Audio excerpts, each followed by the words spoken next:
Hello दोस्तों, tricks for all students में आप सभी का एक बार फिर से स्वागत है। दोस्तों, आज की इस वीडियो में हम your laws and your right के चैप्टर 8 अपने अधिकारों को जानिए और एक जागरूक ग्राहक बनिए के चैप्टर को पढ़ेंगे। अब आपका अगर हम सिलेबस देखते हैं तो वहाँ पर सिलेबस को यूनिट वाइज कवर किया गया है, बट मैंने अपनी प्लेलिस्ट में पूरे के पूरे सिलेबस को चैप्टर वाइज चैप्टर 1 2 करके नाम दिया है और कवर किया है। तो यहाँ पर कंफ्यूज मत होना, हम अपना सिलेबस ही कवर कर रहे हैं। इसके साथ ही दोस्तों, अब ये जो अपने अधिकारों के लिए जागरूक बनिए, ग्राहकों को जागरूक बनाने की जो बात की जा रही है इस चैप्टर में हमें उपभोक्ताओं के अधिकार को ही पढ़ना है। अब इस चैप्टर का नाम थोड़ा अजीब तरीके से बहुत लंबा कर दिया है नाम इसका, बट इन शॉर्ट कहा जाए तो इस चैप्टर में हमें उपभोक्ताओं के क्या अधिकार हैं, कंज्यूमर्स के क्या राइट्स हैं, उनको पढ़ना है। ये सारी चीज़ें वैसे हम भारत के संदर्भ में पढ़ रहे हैं, तो भारत के में ही हम पढ़ेंगे कि भारत में उपभोक्ताओं से संबंधित क्या अधिकार हैं। वीडियो को दोस्तों एंड तक देखना ताकि पूरा टॉपिक आपको अच्छे से क्लियर हो सके। बढ़ते बाजारवाद के दौर में उपभोक्ता संस्कृति तो देखने को मिल रही है, लेकिन उपभोक्ताओं में जागरूकता की कमी है। आज हर व्यक्ति उपभोक्ता है, चाहे वह कोई वस्तु खरीद रहा हो या फिर किसी सेवा को प्राप्त कर रहा हो। दरअसल मुनाफाखोरी ने उपभोक्ताओं के लिए कई तरह की परेशानियां पैदा कर दी हैं। वस्तुओं में मिलावट और निम्न गुणवत्ता की वजह से जहां उन्हें परेशानी होती है, वहीं सेवाओं में व्यवधान यानी कि रुकावट या पर्याप्त सेवा न मिलने से भी उन्हें दिक्कतों का सामना करना पड़ता है। हालांकि सरकार कहती है जब आप पूरी कीमत देते हैं तो कोई भी वस्तु वजन में कम ना लें। बात सही है या नहीं, यह सुनिश्चित करने के लिए कानून है। तो देखिए दोस्तों, ये जो चैप्टर है वो पूरा का पूरा ग्राहकों के लिए है। जो उपभोक्ता वर्ग है, जो चीज़ों को खरीदता है, अब उसके लिए बहुत सारे अधिकार बनाए गए हैं, तो ये पूरा का पूरा चैप्टर उसी के ऊपर डिपेंड है। तो जैसा कि हम जान रहे हैं कि ग्लोबलाइजेशन हो रहा है पूरे वर्ल्ड में, जो बाजारवाद है वो फैल रहा है। मतलब कि जो मार्केट है वो बहुत तेज़ी से फैल रहा है। मार्केट में बहुत ज़्यादा कंपटीशन हो गया है, जिस कारण से कई सारे नकली सामान देखने को मिल जाते हैं। जैसे कि कहते हैं ना कि डुप्लीकेट सामान, तो डुप्लीकेट सामान वगैरह देखने को मिल जाते हैं, जिस कारण से उपभोक्ताओं को बहुत सारी समस्याओं का सामना करना पड़ रहा है। इसीलिए सरकार समय समय पर कई सारे कानून बनाती है ताकि वो उपभोक्ताओं को संरक्षण प्रदान कर सके। तो आज इन्हीं सब चीज़ों को आज हम पढ़ रहे हैं। तो दोस्तों, यहाँ पर हम देख रहे हैं कि वस्तुओं में बहुत ज़्यादा मिलावट देखने को मिल रही है, बहुत ज़्यादा धोखाधड़ी देखने को मिलती है। इसके साथ ही सरकार कहती है कि अगर आप कोई सामान खरीदते हैं, अगर आप उसके लिए पूरा पैसा देते हैं, तो आपको वो सामान भी पूरा मिलना चाहिए और सही मिलना चाहिए। सरकार ने उपभोक्ताओं को संरक्षण देने के लिए कई कानून बनाए हुए हैं, लेकिन इसके बावजूद उपभोक्ताओं से पूरी कीमत वसूलने के बाद उन्हें सही वस्तुएं और वाजिब सेवाएं नहीं मिल पा रही हैं। भारत में 24 दिसंबर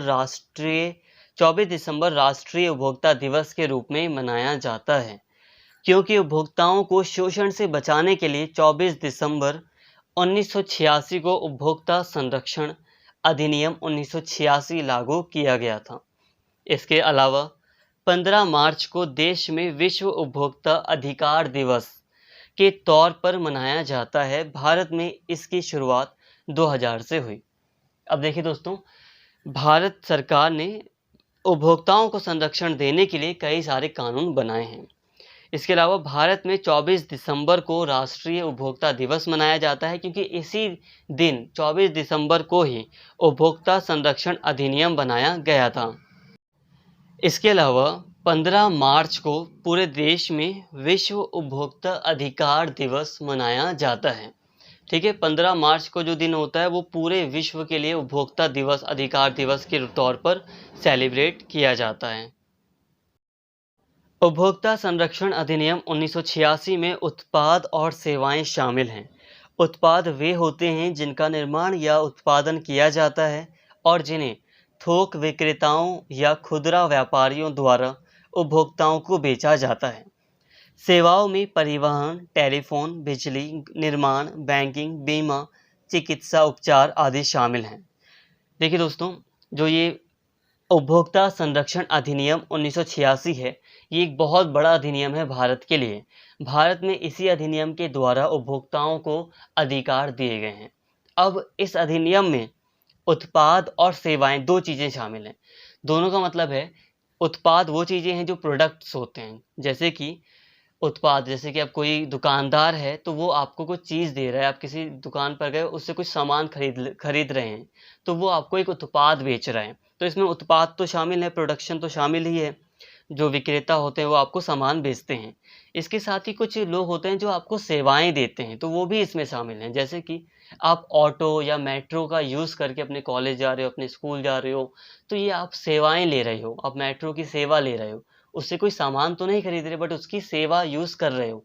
उस सेवा में भी कोई प्रॉब्लम हो सकती है, आपने कोई टोकन लिया 50 रुपए का, और हो सकता है कि वो वर्क ना करे, तो वहाँ पर भी सेवाओं में भी प्रॉब्लम्स हो सकती हैं। तो सेवाओं को भी इस अधिनियम में, इस एक्ट में शामिल किया गया है।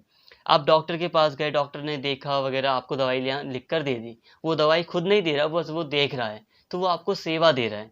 टीचर है तो टीचर आपको सेवाएं दे रहा है। तो इस अधिनियम के तहत सेवाओं और उत्पाद दोनों चीज़ों को शामिल किया गया है।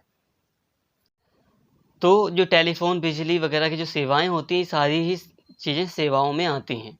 आमतौर पर ये जो सेवाएं होती हैं वो पेशेवर लोगों द्वारा प्रदान की जाती हैं, जैसे चिकित्सक, प्रोफेसर, इंजीनियर, वास्तुकार, वकील आदि। तो ये पेशेवर सेवाएं देने वाले होते हैं।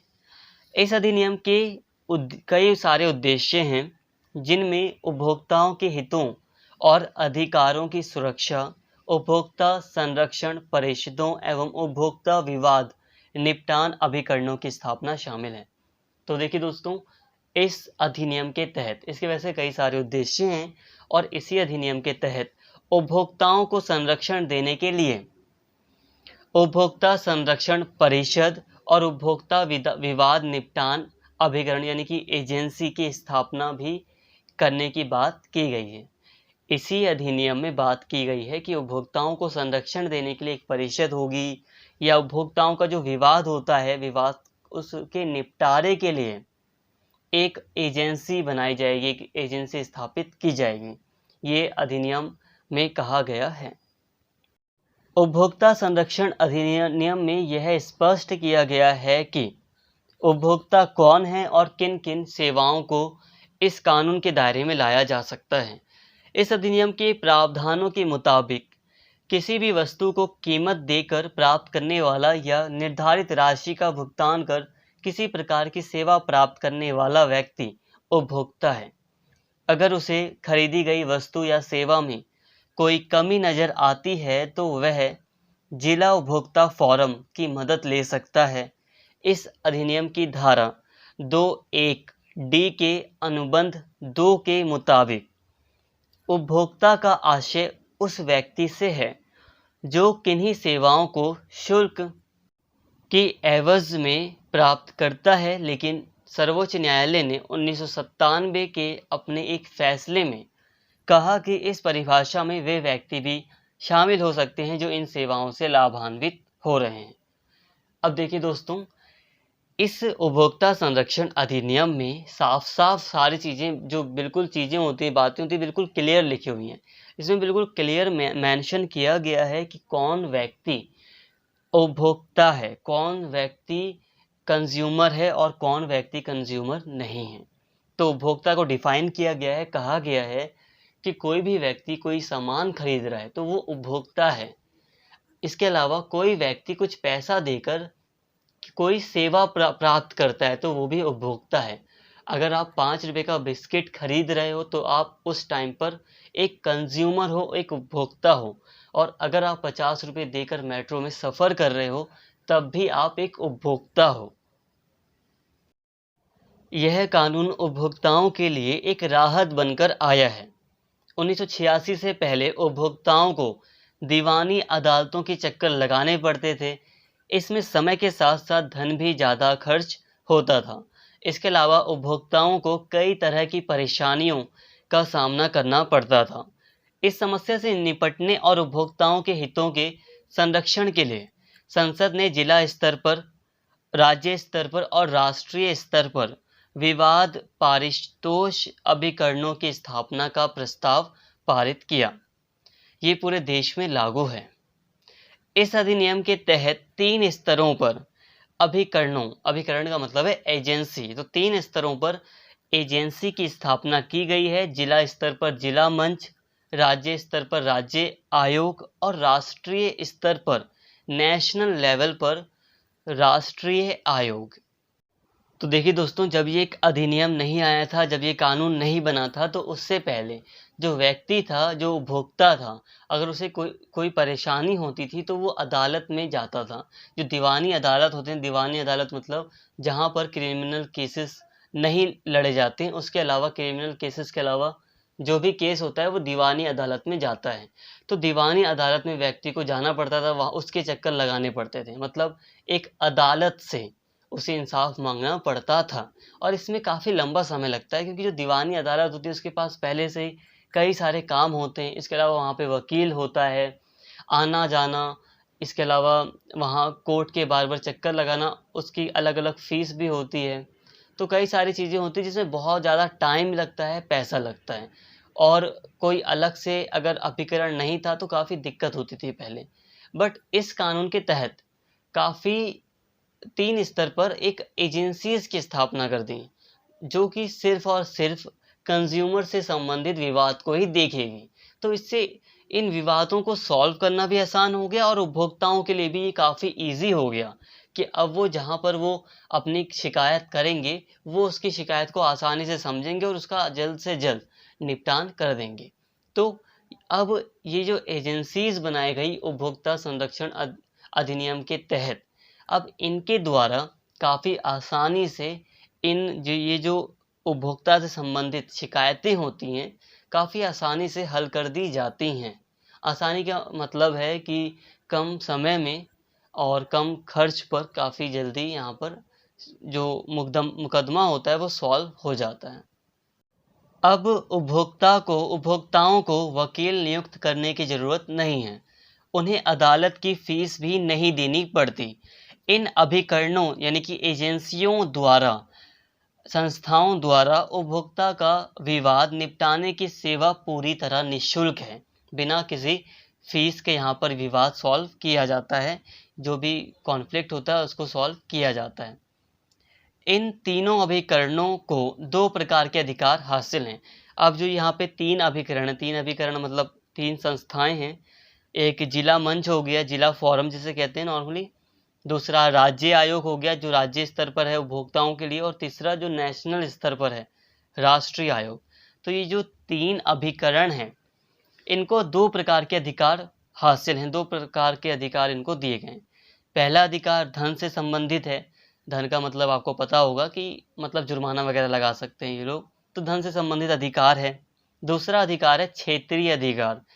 क्षेत्रीय अधिकार का मतलब है कि अब जैसे कि जो जिला मंच है, उसके पास अपने क्षेत्र में अधिकार है कि वो अपने क्षेत्र में अगर कोई जिला उपभोक्ताओं से संबंधित कोई शिकायत आती है उसके क्षेत्र में, उसके इलाके में, तो उसको वो सॉल्व करेगा या को सॉल्व कर सकता है।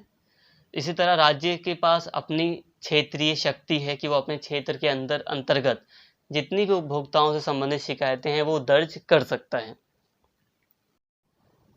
जिला मंच में 20 लाख रुपए तक के वाद यानी कि जो मुकदमे होते हैं वो लाए जा सकते हैं, शिकायतें लाई जा सकती हैं। राज्य आयोग में 20 लाख से 1 करोड़ रुपए तक के मामलों का निपटारा किया जा सकता है, जबकि राष्ट्रीय आयोग में 1 करोड़ रुपए से ज़्यादा के मामलों की शिकायत दर्ज कराई जा सकती है। तो फ्रेंड्स, यहाँ पर एक जो पैसा है उसकी एक लिमिट है। अगर उपभोक्ता कोई 20 लाख तक का सामान खरीद रहा है, उससे कम का खरीद रहा है, तब कोई दिक्कत आती है, कोई शिकायत आती है, तो वो जिला मंच के पास जाएगा। बट अगर ज़्यादा पैसे का कुछ प्रॉब्लम हुई है, ज़्यादा पैसे का कोई सामान खरीदा है उसने, तो वो बड़े राज्य या राष्ट्रीय आयोग के पास अपनी शिकायत दर्ज कराएगा। हालांकि ऐसा भी होता है कि मान लो कि जिला मंच ने कोई आदेश दिया, अब जो भी व्यक्ति है, संबंधित व्यक्ति, उसको लग रहा है कि जिला मंच ने सही सुनवाई नहीं की है, तो वो राज्य आयोग में भी अपील कर सकता है। इसी तरह वो राष्ट्रीय आयोग में भी अपील कर सकता है। उपभोक्ताओं को वस्तु और सेवा के बारे में एक शिकायत देनी होती है, जो लिखित रूप में किसी भी अभिकरण में दी जा सकती है। देखिए दोस्तों, अगर कोई व्यक्ति शिकायत करना चाहता है तो उसे एक लिखित रूप में शिकायत देनी होती है, किसी भी एजेंसी को वो दे सकता है। मान लीजिए जिला मंच को शिकायत दी गई। शिकायत पत्र देने के 21 दिनों के भीतर जिला मंच विरोधी पक्ष को नोटिस जारी करेगा कि वह 30 दिनों में अपना पक्ष रखे, और उसे 15 दिन अतिरिक्त दिए जा सकते हैं। जिला मंच वस्तु का नमूना प्रयोगशाला में भेजता है। इसकी फीस उपभोक्ता से ली जाती है। प्रयोगशाला 45 दिनों के अंदर अपनी रिपोर्ट भेजेगी। अगर रिपोर्ट में वस्तु की गुणवत्ता में कमी साबित हो गई तो जिला मंच विरोधी पक्ष को आदेश देगा कि वह माल की त्रुटि दूर करे, वस्तु को बदले या कीमत वापस करे या नुकसान की भरपाई करे, अनुचित व्यापार बंद करे और शिकायतकर्ता को पर्याप्त खर्च आदि दे। तो देखिए दोस्तों, यहाँ पर एक टाइम लिमिट है कि जो उपभोक्ता अगर कोई शिकायत करता है, जिला मंच में मान लो शिकायत करता है, तो 21 दिन के अंदर ये जिला मंच के जो अधिकारी, उनका काम है कि वो जो दुकानदार था जिसके खिलाफ शिकायत की गई है, जिस पक्ष के खिलाफ शिकायत की गई है, उसको नोटिस जारी करे और उससे कहे कि यहाँ पर आपके खिलाफ कंप्लेंट आई है और ऐसी ऐसी बात है, अब आप अपना पक्ष 30 दिनों के अंतर्गत रखिए। 30 दिनों के अंतर्गत आप अपना जो पक्ष है, अपने बारे में आप क्या कहना चाहते हैं, वो हमें बताइए। उसको 15 दिन एक्स्ट्रा भी दिया जा सकता है। अब इसी के दौरान जो लैब होती है, लैब में सामान का जो सामान होता है उसकी जांच कराई जाएगी। अगर जांच में पाया जाता है कि जो संबंधित जो पक्ष रहा है, जो उपभोक्ता वर्ग है, वो सही कह रहा है, और जो सामान बेचने वाला जो विक्रेता वगैरह है, जो सेवाएं देने वाला व्यक्ति है, अगर उसमें कमी निकलती है तो उससे कहा जाएगा कि वो हर्जाना भरे, अपने सामान को सही करे, बदले, या जो भी उसको खर्च देना है उपभोक्ता को वो दे। मतलब यही है कि उपभोक्ता का नुकसान नहीं होना चाहिए। उपभोक्ता की जो भी हानि हुई है वो उसको देगा, जो दुकानदार है या जो विक्रेता है वो। मतलब कि उसकी जो भी नुकसान हुआ है उसकी भरपाई की जाएगी। और उस जो संबंधित पक्ष है, जो मतलब जो विक्रेता वगैरह है, उससे ये भी कहा जा सकता है कि वो उस तरह का घटिया सामान दोबारा ना बेचे, उसे बंद करें। इसके अलावा दोस्तों, अगर जो शिकायत करता है, जिसने शिकायत की, अब शिकायत तो नॉर्मली उपभोक्ता ही करेगा, तो उपभोक्ता जो शिकायत कर रहा है वो जिला मंच के फैसले से खुश नहीं है, तो वह अपील के लिए निर्धारित शर्तें पूरी करके राज्य आयोग के अलावा राज्य आयोग के फैसले के खिलाफ जाकर वो राष्ट्रीय आयोग में भी अपील कर सकता है। इन तीनों ही अभिकरणों में दोनों पक्षों को अपना पक्ष रखने का मौका दिया जाता है। मंच या आयोग का आदेश ना मानने पर दोषी को 1 माह से लेकर 3 साल की कैद या 10,000 रुपये तक का जुर्माना अथवा सजाएं हो सकती हैं। अब देखिए दोस्तों, जो शिकायत करता है, अगर उसे लगता है कि मेरा मतलब उसे जो जिला मंच है उसने सही फैसला नहीं सुनाया, तो वो आगे जैसे कि राज्य आयोग हो गया और राष्ट्रीय आयोग हो गया, तो उसमें वो अपील कर सकता है। अब यहाँ पे कुछ शर्तें भी होती हैं, अब वो शर्तों हमें पढ़नी ज़रूरी नहीं है, बट अगर वो शर्तें पूरी करता है तो वो राज्य आयोग में अपील कर सकता है। और अगर वो राज्य आयोग के फैसले से भी खुश नहीं है तो वो राष्ट्रीय आयोग में अपील कर सकता है। और यहाँ पर जो भी दोनों ही जो पक्ष होते हैं, चाहे वो शिकायत करता हो और जो सामने वाला जो पक्ष होगा जिसके खिलाफ शिकायत की गई है, दोनों को ही मौका दिया जाता है वो अपना अपना पक्ष पूरी तरह रखें, उनको इनफ टाइम भी दिया जाता है। इसके अलावा जिस व्यक्ति को दोषी माना जाता है, अगर दोषी पाया जाता है तो उसको आदेश दिया जाता है कि वो हर्जाने की भरपाई करे, या जो भी कहा जाता है। तो अगर वो व्यक्ति आदेश को नहीं मानता है तो उसके ऊपर एक्स्ट्रा जुर्माना लगाया जाता है। मतलब उपभोक्ता के हर्जाना भरना है वो तो ठीक है, बट उसके अलावा अगर वो आदेश को नहीं मान रहा, जो जिस व्यक्ति को मतलब आदेश मानने को कहा गया है, जो दोषी व्यक्ति उसको वो अगर आदेश नहीं मानता है तो उसको 3 साल तक की सज़ा हो सकती है, कुछ महीने से लेकर 3 साल की सज़ा हो सकती है। इसके अलावा उसके ऊपर जुर्माना लगाया जा सकता है। कुछ ही वर्षों में इस कानून ने उपभोक्ताओं की समस्याओं के समाधान में महत्वपूर्ण किरदार निभाया है। इसके जरिए लोगों को शोषण के खिलाफ आवाज़ बुलंद करने का साधन मिल गया। इसमें सन 1989, सन 1993, 2002 में संशोधन किए गए, जिन्हें 15 मार्च 2003 को लागू किया गया। अब देखिए दोस्तों, इस कानून ने काफ़ी सक्रिय भूमिका भी निभाई है, काफ़ी समस्याओं को हल किया है। इसके साथ ही इसमें कुछ संशोधन भी समय समय पर किए गए हैं। उपभोक्ता संरक्षण अधिनियम ने उपभोक्ताओं को अधिकार दिया है कि वे अपने हक के लिए आवाज़ उठाएं। इसी कानून का नतीजा है कि अब उपभोक्ता जागरूक हो रहे हैं। इस कानून से पहले उपभोक्ता बड़ी कंपनियों के खिलाफ बोलने से परहेज करता था, लेकिन अब ऐसा नहीं है। उदाहरण के तौर पर, मिसाल के तौर पर, एक उपभोक्ता ने चंडीगढ़ से कुरुक्षेत्र फ़ोन शिफ्ट ना होने पर रिलायंस इंडिया मोबाइल लिमिटेड के खिलाफ शिकायत दर्ज कराई और इसमें कामयाबी भी मिली उसे। इस लापरवाही के लिए उपभोक्ता अदालत ने रिलायंस कंपनी पर 1.5 लाख रुपए यानी कि 1.5 लाख रुपए का जुर्माना लगा दिया। तो यहाँ पे हम कुछ उदाहरण देख रहे हैं जिसमें हमें पता चल रहा है कि इस अधिकार का कितना लोग यूज़ कर रहे हैं। मतलब कुछ अब जो उपभोक्ता हैं वो जागरूक बन रहे हैं। इसी तरह एक उपभोक्ता ने रेलवे के एक कर्मचारी द्वारा उत्पीड़ित किए जाने पर भारतीय रेल के खिलाफ उपभोक्ता अदालत में मामला दर्ज करा दिया। नतीजतन उपभोक्ता अदालत ने रेलवे पर 25,000 रुपये का जुर्माना लगा दिया। तो फ्रेंड्स, इन उदाहरणों से हमें समझ में आता है कि इस अधिनियम के तहत उपभोक्ताओं को काफ़ी अधिकार दिए गए हैं। हालांकि वो बात दूसरी है कि अभी भी हम ज़मीनी स्तर पर देखें तो अभी भी हम कह सकते हैं कि अभी हम इस अधिकार का उतना यूज़ नहीं करते हैं। अधिकार हमें बट दिया गया है, अगर हम यूज़ करेंगे तो उसका एक पॉजिटिव रिजल्ट देखने को मिलेगा। इन उदाहरणों से हम समझ सकते हैं। इतने ही नहीं, उदाहरण बहुत सारे हैं वैसे। उपभोक्ताओं को विभिन्न आधारभूत पहलुओं जैसे कि अधिकतम खुदरा मूल्य (एमआरपी), सोने के आभूषणों की हॉलमार्किंग, उत्पादों पर भारतीय मानक संस्थान (आईएसआई) का निशान और समाप्ति की तारीख के बारे में जानकारी होनी चाहिए। इसके बावजूद अगर उनके साथ धोखा होता है तो उसके खिलाफ शिकायत करने का अधिकार कानून ने उन्हें दिया है, जिसका इस्तेमाल किया जाना चाहिए। तो यहाँ पर एक तरह से आपको थोड़ी सलाह दी जा रही है, कुछ जानकारी बताई जा रही है कि जब कभी भी कोई भी उपभोक्ता कुछ सामान खरीदे तो उसे कुछ आधारभूत, कुछ बेसिक रूल्स हैं उन्हें देखना चाहिए। जैसे कि एमआरपी, अगर आप कोई सामान खरीद रहे हो तो सबसे पहले आप उसकी एमआरपी देख लो। इसके अलावा एमआरपी के साथ ही अगर आप कोई जैसे कि कोई ज्वेलरी खरीद रहे हो तो उसमें आप वो देख लो, हॉलमार्किंग की जो मोहर होती है, जो स्टैम्प होता है वो देखो जब सोने को खरीदा जाता है। इसके अलावा अगर हम कोई सामान खरीदते हैं तो उस पर आईएसआई का चिन्ह होता है, ठीक है, भारतीय मानक संस्थान का एक चिन्ह होता है, तो वो हमें देखना चाहिए कि वो उस वस्तु पर है या नहीं है।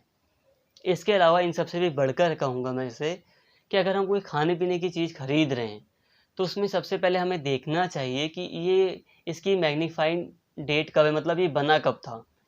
इसके अलावा इसकी मतलब ख़राब होने की डेट क्या है, तो हमें ये ज़रूर देख लेना चाहिए कि ये बना कब और ये कब तक ख़राब हो जाएगा ये सामान।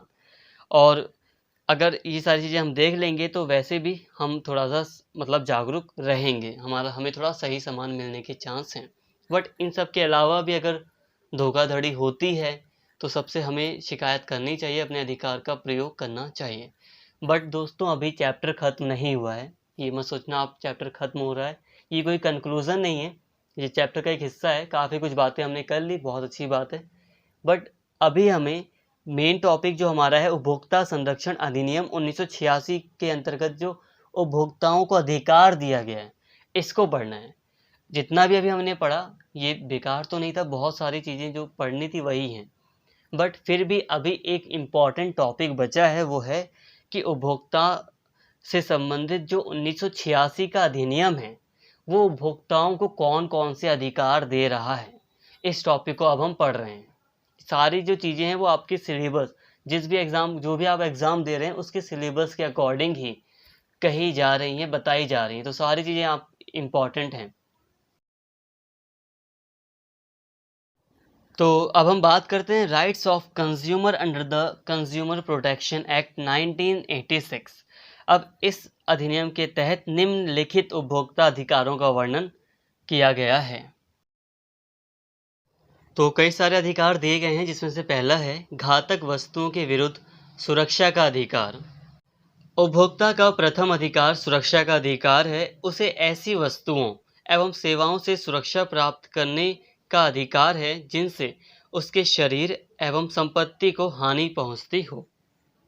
इसलिए व्यक्तियों की सुरक्षा एवं स्वास्थ्य को मद्देनजर रखते हुए व्यापारी ऐसी किसी भी वस्तु को जो उन्हें हानि पहुंचाए प्रचलन में ना लाएं और व्यापारी इसके लिए उत्तरदायी होंगे। अब देखिए दोस्तों, जो 1986 का ये जो उपभोक्ता संरक्षण अधिनियम है, ये सबसे पहला अधिकार देखता है उपभोक्ताओं को कि उन्हें अधिकार है कि वो उन्हें घातक वस्तुएं, उन्हें ऐसी वस्तुएं ना मिलें जो उनके स्वास्थ्य पर प्रतिकूल प्रभाव डालती हों। जैसे कि आपने कभी सुना होगा कि जहरीली शराब के कारण कितने लोगों की मौत हो गई, इतने लोगों की मौत हो गई। तो जो पुलिस होती है, जो सरकार होती है, वो तुरंत एक्शन लेती है, वो उसको बंद कराती है, क्योंकि उपभोक्ताओं के पास ये तो अधिकार है कि हाँ भाई वो ड्रिंक कर सकते हैं, ठीक है, बट साथ में उनके पास ये अधिकार है कि उन्हें घातक, उन्हें जहरीला सामान ना मिले, उन्हें ऐसा सामान ना मिले जो उनके स्वास्थ्य पर तुरंत ही प्रतिकूल प्रभाव डाल दे। ऐसा सामान ना मिले, या तुरंत नहीं, कभी भी, मतलब ऐसा सामान ना मिले उन्हें जो उनके स्वास्थ्य के लिए हानिकारक हो। तो उपभोक्ताओं के पास ये अधिकार है। तो ऐसी कोई भी वस्तु जो मनुष्य के लिए, उपभोक्ताओं के लिए बेकार हो सकती है, उनकी हेल्थ को अफेक्ट कर सकती है, तो व्यापारी उस वस्तुओं को प्रचलन में ना लाएं, ये इस अधिनियम में कहा गया है। दूसरा है सूचना पाने का अधिकार। सूचना के अधिकार 2005 के लागू होने से पहले ही उपभोक्ता संरक्षण अधिनियम 1986 ने 1986 के तहत उपभोक्ताओं को वस्तुओं या सेवाओं के गुण, मात्रा, क्षमता, शुद्धता, मानक एवं कीमत के बारे में सूचना पाने का अधिकार था, जिससे वस्तु विक्रेता या सेवा देने वाले के द्वारा गलत व्यवहार से उपभोक्ता की सुरक्षा हो सके। इसलिए ऊपर लिखित, यहाँ पर मतलब जो भी लिखा हुआ है, उस मामलों के बारे में ग्राहकों को व्यापारियों द्वारा किसी भी हिस्से में गलत खबर देने पर उपभोक्ता विवाद निवारण मंच के बनने से पहले भी न्यायालय द्वारा न्याय पाने का अधिकार था। अब देखिए दोस्तों, सूचना का जो अधिकार अधिनियम आया है वो 2005 में पूरे देश में लागू हुआ है, बट 2005 में पूरे देश में लागू होने से पहले भी 1986 में ये जो अधिनियम बना था, उपभोक्ताओं के लिए जो अभी अधिनियम बना था, ये अधिनियम उपभोक्ताओं को सूचना का अधिकार प्रदान करता था। को किस क्षेत्र में? जो व्यापार से संबंधित क्षेत्र है वहाँ पर। जैसे कि अगर उपभोक्ताओं के पास ये अधिकार है कि अगर वो कोई वस्तु खरीदता है तो उसे उस वस्तु के बारे में संपूर्ण जानकारी प्राप्त करने का अधिकार है। कोई भी व्यापारी है वो कोई ऐसी सूचना ना दे, ऐसी कोई इन्फॉर्मेशन उस पर्टिकुलर जो भी चीज़ है, सामान है, उसके बारे में ना दे जो गलत हो। तो वस्तुओं के बारे में, सामान के बारे में, सेवा के बारे में सही सूचना यानी कि पूरी सूचना पाने का अधिकार उपभोक्ताओं को है इस अधिनियम के तहत। इसके अलावा चुनाव या पसंद का अधिकार। यह अधिनियम बाजार और बाजारी सेवा के ऐसे संगठन की आवश्यकता पर बल देता है जो इस बात को सुनिश्चित करे कि डीलर ऐसी वस्तु या सेवा प्रदान करे जो उपभोक्ताओं के हित में हो। उपभोक्ता अपने इस अधिकार के अंतर्गत विभिन्न निर्माताओं द्वारा निर्मित विभिन्न ब्रांड, किस्म, गुण, रूप, रंग तथा मूल्य की वस्तुओं में से किसी भी वस्तु का चुनाव करने को स्वतंत्र होगा। अब देखिए दोस्तों, उपभोक्ताओं के पास, कंज्यूमर्स के पास ये अधिकार है कि उन्हें कोई भी वस्तु पसंद करने का अधिकार है। वो कोई अपने पसंद की वस्तु को चूज़ कर सकते हैं, पसंद की वस्तु को खरीद सकते हैं। ऐसा नहीं है कि जो व्यापारी होगा वो दबाव डालेगा कि आप सिर्फ सैमसंग का ही फ़ोन खरीदिए। मान लीजिए आप दुकान पर गए मोबाइल की, तो वो कह रहे नहीं सैमसंग का ही फ़ोन अच्छा होता है, आप यही खरीदिए। ऐसा नहीं है, आपके ऊपर डिपेंड है, आप कोई सी भी कंपनी का फ़ोन खरीद सकते हैं। फ़ोन ही नहीं, कोई भी चीज़ है वो आप अपनी पसंद की खरीद सकते हैं, आपके ऊपर कोई दबाव नहीं डालेगा। आप अपना प्राइस देखकर जो भी वस्तु खरीद रहे हैं, प्राइस देखकर, उसकी क्वालिटी देखकर, उसका नेचर देखकर आप अपने हिसाब से कोई भी वस्तु पसंद कर सकते हैं। ये अधिकार उपभोक्ताओं को दिया गया है। इसी के साथ ही ये अधिकार भी दिया गया है सुनवाई और अपील का अधिकार।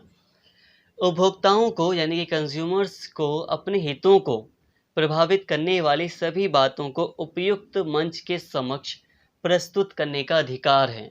वे अपने इस अधिकार का उपयोग करके व्यवसायी एवं सरकार को अपने हितों के अनुरूप निर्णय लेने तथा नीतियां बनाने के लिए बाध्य कर सकते हैं। सुनवाई का अधिकार ही वह अधिकार है जिसके द्वारा वह अपनी शिकायत को व्यक्त कर सकता है तथा अपने अन्य उपभोक्ता अधिकारों की रक्षा कर सकता है। तो देखिए दोस्तों, इस अधिनियम के तहत जो 1986 का अधिनियम है, उसके तहत ये अधिकार दिया गया है कि उपभोक्ता को अधिकार है कि वो अपील कर सकता है, वो शिकायत कर सकता है, उसकी शिकायत को सुने जाने का अधिकार है। ठीक है, तो ये अधिकार मतलब अधिकार देता है ये अधिनियम कि व्यक्ति शिकायत कर सकता है, जो अधिकरण है वहाँ पर जाकर शिकायत कर सकता है और उसकी शिकायत को सॉल्व किया जाएगा। ये अधिकार व्यक्ति को मिला हुआ है। जैसे कि आपने देखा होगा, एक मूल अधिकार है कि हमारे पास एक मूल अधिकार है, वो है आई थिंक अनुच्छेद 32 वगैरह में, मुझे एग्जैक्ट याद नहीं आ रहा। वो अधिकार है कि संवैधानिक उपायों का अधिकार, जिसके तहत हम न्यायालय जा सकते हैं, अदालत जा सकते हैं, जहाँ पर हमारी सुनवाई होगी। तो बिल्कुल वैसा ही 1986 का अधिनियम अधिकार देता है कि आपके साथ कुछ भी गलत होता है तो आपके पास ये अधिकार है कि आप अपील कर सकते हैं, आपकी सुनवाई होगी, आपकी जो कंप्लेंट है उसकी सुनवाई होगी। ये अधिकार है आपके पास। जो व्यक्ति हैं, जो ऑफिसर्स हैं, वो आपकी बात को सुनेंगे, आपको बिल्कुल अवॉइड नहीं कर देंगे, कहेंगे एक छोटा सा इश्यू है जाओ, ऐसा कुछ नहीं होगा, आपको वो सुनेंगे। इसके अलावा उपचार का अधिकार, यह अधिकार उपभोक्ताओं को यह आश्वासन प्रदान करता है कि क्रय की गई वस्तु या सेवा उचित एवं संतोषजनक ढंग से उपयोग में नहीं लाई जा सकेगी तो उसकी उचित क्षतिपूर्ति प्राप्त करने का अधिकार होगा। अब देखिए, पहले जो अधिकार दिया गया था वो सुनवाई का, अपील का अधिकार था। अब जो अधिकार है वो है उपचार का अधिकार। इसका मतलब होता है कि अगर व्यक्ति जिसने कंप्लेंट की है उसकी कंप्लेंट पर कार्यवाही करते हुए अगर जो संबंधित जो विक्रेता वगैरह है उसको दोषी पाया जाता है, सामान में गड़बड़ी पाई जाती है, मतलब उपभोक्ता सही था, तो उपभोक्ता का जो भी नुकसान हुआ है उसकी भरपाई की जाएगी। ये उसका अधिकार है। मतलब ये है कि सुनवाई हो गई, सब कुछ निर्णय वगैरह हो गया, तो बट निर्णय में जिस व्यक्ति की हानि हुई है उसको पूरा उसका मतलब भरपाई की जाएगी, उसको उतना कंपेंसेशन, मुआवजा दिया जाएगा। ये अधिकार भी दिया गया है। इसके अलावा ये भी अधिकार है कि उपभोक्ता शिक्षा का अधिकार, उपभोक्ताओं को शिक्षा प्राप्त करने का अधिकार है। उपभोक्ता को उन सब बातों की शिक्षा या जानकारी प्राप्त करने का अधिकार है जो उपभोक्ताओं के लिए आवश्यक होता है। उपभोक्ता को उनकी आवश्यकता के अनुसार उत्पाद या सेवा के चयन में दी गई सीमित जानकारी के कारण कंपनियों द्वारा जाने या अनजाने में वे प्रायः ठगे जाते हैं। इस स्थिति में उपभोक्ता को जानकारी प्राप्त करने का पूरा अधिकार होता है। अब देखिए दोस्तों, आप किसी शॉप पर जाते हैं, किसी कंपनी में जाते हैं, जब आप कुछ सामान खरीदते हैं तो कई बार आप कुछ खरीदते हैं तो सही से जानकारी आपको नहीं मिल पाती है। तो अभी हमने बात की थी ना सूचना का अधिकार, तो ये उसी से संबंधित है कि आपको अधिकार है कि आप उस संबंधित वस्तु के बारे में जानकारी प्राप्त कर सकते हैं पूरी। कई बार आप किसी शॉप में गए, कंपनी में गए, आप कुछ सामान खरीद रहे हैं तो आपको सारी जानकारी नहीं दी जाती, ऊपर से आपको बता दिया जाता है। आप कहते हैं ये मोबाइल ठीक है या ये सामान ठीक है, तो सब बोलते हैं हाँ बिल्कुल क्वालिटी वाला है, नंबर 1 का माल है, ऐसा बोलते हैं। तो मतलब कहने का ये है कि आपके पास ये राइट है कि आप संबंधित वस्तु के बारे में सारी जानकारी ले सकते हैं। वो आपको मना नहीं कर सकता। जो भी संबंधित पक्ष है, जो आपको सामान दे रहा है या सेवा दे रहा है, वो आपको मना नहीं कर सकता। तो फ्रेंड्स, यहाँ तक हमने बात कर ली अधिकारों की। अब इसी के अंतर्गत कुछ संवैधानिक भी अधिकार रहे हैं। अब उपभोक्ताओं को संवैधानिक अधिकार भी दिए गए हैं। देखिए, ये जो संरक्षण अधिनियम था, ये तो उपभोक्ताओं को अधिकार देता ही देता है। बस अब हम बात कर रहे हैं थोड़ी सी कि क्या भारत के संविधान में भी पहले से भी कुछ राइट्स दिए गए थे उपभोक्ताओं को। तो जी हाँ, उपभोक्ताओं को कुछ संवैधानिक अधिकार भी प्राप्त हैं भारतीय संविधान में। अब हम उसको देख रहे हैं। तो उपभोक्ताओं के संवैधानिक अधिकार। उपभोक्ता मूलतः देश का एक नागरिक होता है और भारत का संविधान भी अपने मौलिक अधिकारों तथा नीति निर्देशक तत्वों के प्रावधानों के अंतर्गत देश के लोगों की व्यापक भलाई के लिए काम करता है। उसी प्रकार इस भाग के कुछ प्रावधान उपभोक्ता के रूप में नागरिकों के वस्तु या सेवाओं के मामले से भी जुड़े हुए हैं। तो फ्रेंड्स, संवैधानिक अधिकार भी थोड़े बहुत हैं, जैसे कि इससे संबंधित जो अनुच्छेद हैं वो भाग 2, संविधान का जो भाग 2 है उसके अनुच्छेद 21 तथा संविधान के भाग 4 के अंतर्गत अनुच्छेद 51 ए बी और ए के भाग बी एवं 51 ए के भाग जी विशेष रूप से उल्लेखनीय हैं। संविधान के अनुच्छेद 21 के अंतर्गत व्यक्तियों को प्राप्त जीवन संरक्षण तथा व्यक्तिगत स्वतंत्रता का अधिकार के द्वारा दिए गए महत्वपूर्ण मौलिक अधिकार से देश के नागरिकों के साथ साथ उपभोक्ताओं के अधिकारों की भी रक्षा होती है। व्यक्तिगत स्वतंत्रता या जीवन के अधिकार को सीमित करने के विरुद्ध रक्षा उपाय के इस गुण के अंतर्गत देश के नागरिकों को स्वतः उनसे सुरक्षा पाने का अधिकार प्राप्त हो जाता है, जो वस्तु या सेवाओं के उपभोग के कारण उनके जीवन या व्यक्तिगत स्वतंत्रता पर खतरा उत्पन्न करें। अब देखिए दोस्तों, इनडायरेक्टली अनुच्छेद 21 में लिखा है कि सभी व्यक्तियों को जीवन की स्वतंत्रता प्राप्त है। उसे अपने जीवन की रक्षा और जीवन से संबंधित जो व्यक्तिगत स्वतंत्रता होती है वो उसको प्राप्त है। तो कोई भी चीज़ जो उसके जीवन के लिए हानिकारक है उसके विरुद्ध उसे अधिकार प्राप्त है अनुच्छेद 21 के अंतर्गत। तो इनडायरेक्टली अगर आपको कोई खराब सामान बेचता है जिससे कि आपकी हेल्थ खराब हो सकती है, तो इनडायरेक्टली आपका जीवन खराब हो रहा है, आपकी स्वतंत्रता का हनन हो रहा है। तो आप अनुच्छेद 21 के तहत आप अदालत जा सकते हो, और ऐसा होता भी था। हम इसी अनुच्छेद के तहत अदालत जाते थे। तो यहाँ पर अनुच्छेद 21 के अंतर्गत जो ये जीवन और व्यक्तिगत स्वतंत्रता का जो ये प्रोविज़न है, ये बहुत बड़ा है। इसमें व्यक्ति की जीवन को प्रभावित करने वाली कोई भी चीज़ है तो उसके खिलाफ अदालत जाया जा सकता है, उसके खिलाफ कार्रवाई हो सकती है। तो ऐसी कोई भी वस्तु जो बेची जाती थी जो उपभोक्ताओं के जीवन के लिए हानिकारक थी, उनके लिए उसके विरुद्ध लोग जा सकते थे और जाते भी हैं। तो संविधान में इनडायरेक्टली उपभोक्ताओं से संबंधित अधिकार दिए गए हैं। फ्रेंड्स, यहाँ पे थोड़ा सा अनुच्छेद 21 को मैं और भी समझाऊंगा। देखिए, अनुच्छेद 21 अपने आप में बहुत बड़ा है। अब अनुच्छेद 21 में जो प्रावधान किए गए हैं उसी के अंतर्गत जो ये पर्यावरण है, यहाँ पर पॉल्यूशन हो रहा है, मतलब आसपास दिल्ली वगैरह में बहुत ज़्यादा पॉल्यूशन बढ़ रहा है। तो जो ये पॉल्यूशन है वो पॉल्यूशन भी व्यक्ति के जीवन को प्रभावित करता है, जीवन के लिए खतरनाक है, लाइफ के लिए खतरनाक है। तो जो अदालत है, जो कोर्ट है, सुप्रीम कोर्ट वगैरह है, वो सरकार को डांट देता है कि आप इतना मतलब प्रतिबंध, आप कंट्रोल क्यों नहीं कर पा रहे हैं पॉल्यूशन को। वो क्यों डांटता है? वो इसलिए डांटता है क्योंकि अनुच्छेद 21 के अंतर्गत व्यक्ति को ये अधिकार दिया गया है कि वो स्वच्छ वातावरण में रह सकता है, उसको जीवन की स्वतंत्रता का अधिकार प्राप्त है। तो कोई भी व्यक्ति अनुच्छेद 21 के अंतर्गत अदालत के दरवाजे खटखटा सकता है। वो कह सकता है कि पर्यावरण के कारण मेरे जीवन को खतरा पहुंच रहा है। तो बहुत सारी बातें अनुच्छेद 21 में लिखी गई हैं। तो ऐसी कोई भी चीज़ जो व्यक्ति के जीवन को प्रभावित करती है, स्पेशली जो उपभोक्ताओं से संबंधित है, तो उपभोक्ताओं को एक तरह से अनुच्छेद 21 के अंतर्गत काफ़ी अधिकार दिए गए हैं।